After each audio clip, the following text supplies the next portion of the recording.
आपका स्वागत है हमारे चैनल लोबाय आशु पे। दोस्तों, मैं जानता हूँ बहुत दिनों बाद वीडियो आ रही है। आज की वीडियो बड़ी महत्वपूर्ण होने वाली है, बहुत इम्पोर्टेंट होने वाली है ऑल एस्पेक्ट से। आज की जो वीडियो है वो एक नॉर्मल व्यक्ति के केस पर हम डिस्कस नहीं करेंगे, एक ऐसे व्यक्ति का जो मैट्रिमोनियल केस डिस्कस करेंगे जिसने हमारे भारतीय क्रिकेट टीम को कई बार जिताया बड़े बड़े मैचों में और हमारी भारतीय टीम को एक लेवल अप करा है। जी, मैं बात कर रहा हूँ cricketer, famous cricketer Mohammed Shami के मैट्रिमोनियल केस के बारे में। दोस्तों, मैं बता रहा हूँ कि आपको लोगों को लगता है कि जो ये मैट्रिमोनियल केसेस की और जो पति पत्नी के जो झगड़े और ये जो कोर्ट कचहरी है, ये सिर्फ आम लोगों की परेशानी है। दोस्तों, ऐसा बिल्कुल भी नहीं है, ये एक मिथ है। दोस्तों, सब लोग जिन्होंने शादी करी है, चाहे से वो अमीर हो गरीब हो, चाहे से वो क्रिकेटर हो, चाहे से वो कोई सरकारी नौकरी वाला हो, चाहे से वो मतलब कोई छोटी सी नौकरी करता हो, जिसने शादी करी है, जिस पे अगर केस हो गया मैट्रिमोनियल का तो सबको मेंटेनेंस देना पड़ेगा। आपका पैसा आपको बचा नहीं सकता। तो दोस्तों, ये कोई मायने नहीं रखता कि आप कितने अमीर है कितने गरीब है। अगर आप पे केस हुआ है तो आपको इन कॉन्सिक्वेंसेस से गुजरना ही पड़ेगा। तो आज का केस कुछ ऐसा ही है और हम मोहम्मद शमी के पूरे केस को ब्रीफली डिस्कस करेंगे और एंड में कुछ इम्पोर्टेंट बातें। तो मैं उम्मीद करता हूँ आप हमारे चैनल को सब्सक्राइब जरूर करेंगे। सबसे पहले बात करते हैं केस के बैकग्राउंड के बारे में। दोस्तों, मोहम्मद शमी की जो शादी हुई थी, मैरिड हुए थे वो 2014 में उन्होंने शादी करी थी। उन्होंने एक मॉडल और cheerleader, Kolkata Knight Riders की जो चीयर लीडर थी हसीन जहां से शादी करी उन्होंने 2014 में। एक साल बाद 2015 में उनकी एक बेटी हुई जिसका नाम उन्होंने रखा आयरा। अब शादी के 4 साल बाद ही 2018 में उनके बीच कुछ ठीक नहीं रहा और हसीन मतलब सीरियस 2018 में हसीन जहां ने सीरियस एलिगेशन लगाया मोहम्मद शमी पे 2018 में 4 साल बाद ही। तो वो एलिगेशन क्या थे जो हसीन जहां के द्वारा लगाए गए थे मोहम्मद शमी पर। दोस्तों, सबसे बड़ा जो एलिगेशन था वो था डोमेस्टिक वायलेंस का था। डाउरी हैरेसमेंट का इसमें एलिगेशन था।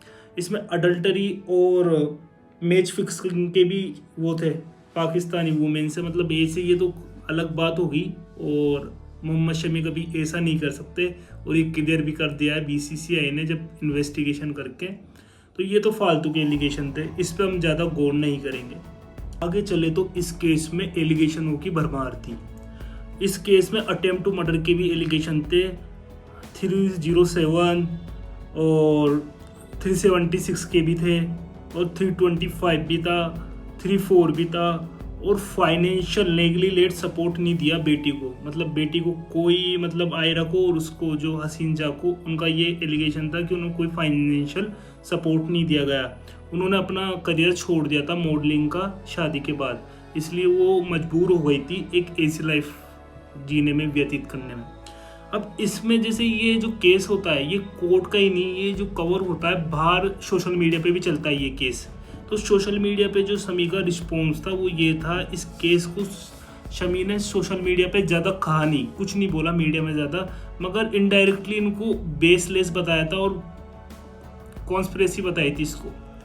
और हमेशा वो पब्लिक का जो उनका जो रिएक्शन था साइलेंट आया। पब्लिक का जो एक ऑडियंस का रिएक्शन था वो इस मामले पे बिल्कुल साइलेंट था, मतलब मोस्टली ज़्यादा इस मुद्दे पे कुछ बोला नहीं, ना तो शमी के खिलाफ ना शमी के फेवर में।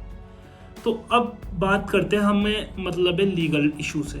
लीगल इशू में क्या होता, केस हुई थी, एफआईआर केस हुई थी, आगे क्या हुआ था तो वो सब शुरू करते। अब जो लीगल बात करते 2018 में मैंने बोला था 2014 में शादी हुई थी, 4 साल बाद 2018 में इनमें एलिगेशन लगाए थे, एफआईआर हुई, एलिगेशन लगाया तो एफआईआर हुई। जदवापुर पुलिस स्टेशन में एफआईआर हुई और वहाँ पर एसीजेम जो उधर की अलीपुर की एसीजेम जो कोर्ट ने शमी के खिलाफ अरेस्ट वारंट जारी कर दिए थे, मगर उन पे स्टे लग गया था। अब जो लोअर कोर्ट थी, इसके बाद ये केस चला, अब वहाँ की जो लोअर कोर्ट थी उन्होंने शमी पे बांधा 1,30,000 का पर मेंटेनेंस। अब 50,000 तो उनकी बीवी के लिए और 80,000 बेटी के लिए, आयरा के लिए। इस फैसले से जो वाइफ थी असींजा वो खुश नहीं थी। वो बोल रही थी कि मतलब जो इतना शमी इतने बड़े क्रिकेटर है, इतना कमाते और 1,30,000 दोनों माँ बेटी के लिए इतना सही मेंटेनेंस। तो उन्होंने Kolkata high court, honourable Kolkata high court में उन्होंने फाइल किया ये मामला और पिटीशन फाइल की मेंटेनेंस को बढ़ाने के लिए। उन्होंने 10 लाख मांगा था, बट कोर्ट ने उन्हें 1 लाख ही दिया था। जो फैमिली कोर्ट था, जो सेशन कोर्ट था, उन्होंने वही दिया था। वहाँ की जो कोर्ट थी, लोअर कोर्ट ने, उन्होंने 1,30,000 ही दिए थे और शमी की वाइफ ने मांगा था, क्लेम करा था 10 लाख का। अब 10 लाख मांगे थे तो फिर कोलकाता हाई कोर्ट में जब ये मैटर पहुंचा तो कोलकाता हाई कोर्ट ने अभी रिसेंटली जो जजमेंट आया ऑनरेबल कोलकाता हाई कोर्ट का, उन्होंने इस फैसले को बदलकर शमी को 4 लाख देने का फैसला करा और ऑब्जेक्शन उठाए लोअर कोर्ट के फैसले पर। उन्होंने कहा जब शमी 60 लाख पर मंथ कमाते हैं तो उन्हें इतना कम मेंटेनेंस देने को कैसे कहा गया लोअर कोर्ट में। उन्होंने 4 लाख कर दिए, 1.5 लाख असीन जहाँ के और 2.5 लाख आयरा के, तो टोटल 4 लाख कर दिए उन्होंने पर मेंटेनेंस देने के लिए। अब ये उन्होंने कोर्ट ने कहा, कोर्ट की जो रीजनिंग थी, ऑनरेबल कोलकाता हाई कोर्ट की जो रीजनिंग थी, उन्होंने कहा कि ये बिल्कुल इनसफिशिएंट था। जो ये मेंटेनेंस था वो बिल्कुल कम था और शमी की इनकम बहुत ज़्यादा है ये, और आयरा का जो फ्यूचर है उसको देखना पड़ता है। क्योंकि दोस्तों मेंटेनेंस जो डिसाइड होता है, जैसे कि मैंने आपको पहले रूलिंग्स पे भी बताया है, बहुत सारी मैंने केस डिस्कस करा उनमें, कि जो ग्राउंड होते हैं मेंटेनेंस डिसाइड करने को वो ये होते हैं कि वो पत्नी डिवोर्स से पहले और डिवोर्स जब पति के साथ रह रही थी तो कैसी लाइफ स्टाइल एडॉप्ट कर रही थी। तो अब पति के साथ, तो जब शमी के साथ रह रही होगी हसींजा, जब तो बहुत अच्छी लाइफ स्टाइल एडॉप्ट कर रही थी, तो वैसी उसको शादी के अलग रहने के बाद भी वैसी अडॉप्ट करे। अब ये वैसी अडॉप्ट तो 1,30,000 में तो कर नहीं सकती, बहुत कम है उसके हिसाब से।